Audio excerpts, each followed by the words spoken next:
Now to Hillary Clinton's health. The Secretary of State is back home this morning after spending 4 days in a hospital suffering from a blood clot between her brain and her skull. ABC's Sharon Alfonsi is here with the very latest on Hillary's recovery. Good morning, Sharon. Good morning. The Secretary's back at home this morning and reportedly on the mend. Aides telling ABC News that she's been working, talking to her staff and to the president. They say she's eager to get back to the office. The Secretary of State tucked in this van moments after being discharged from the hospital, where she spent 4 days being treated for a blood clot in her head. Overnight, Clinton's security detail seen arriving at her home in Chappaqua, New York. Daughter Chelsea later tweeting, "Grateful my mom discharged from the hospital and is heading home. Even more grateful her medical team confident she'll make a full recovery." The secretary left the hospital briefly earlier in the day, hand in hand with her daughter and her husband, former President Bill Clinton, to have tests at another part of the sprawling hospital campus. A few hours later, she was released.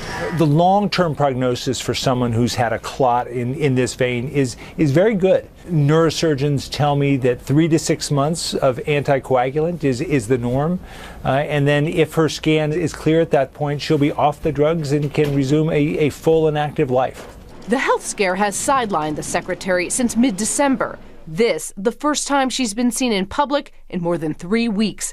But a spokeswoman says Clinton has been, quote, quite active, even from the hospital, in touch with State Department aides, dealing with foreign policy issues, making calls and reviewing paperwork. Aides say she's eager to get back to the office, but doctors say she may be limited to what she can do. I expect that they're going to do an evaluation to see, is she one of those people who has a clotting disorder? This is her second one. And I would be very nervous about long flights until I sorted out whether or not she was at risk for this happening again. And Hillary Clinton famously does not like to sit still. She's the most traveled Secretary of State ever, reportedly just a few thousand miles short of logging 1,000,000 miles as Secretary of State. But she may not hit that 1,000,000-mile mark before the next Secretary of State is sworn in. A spokesman says they will update her schedule in the coming days. Elizabeth? All right, Sharon, thanks so much. I'm sure her family is happy to have her home. Good news on that front. You can see that on their face.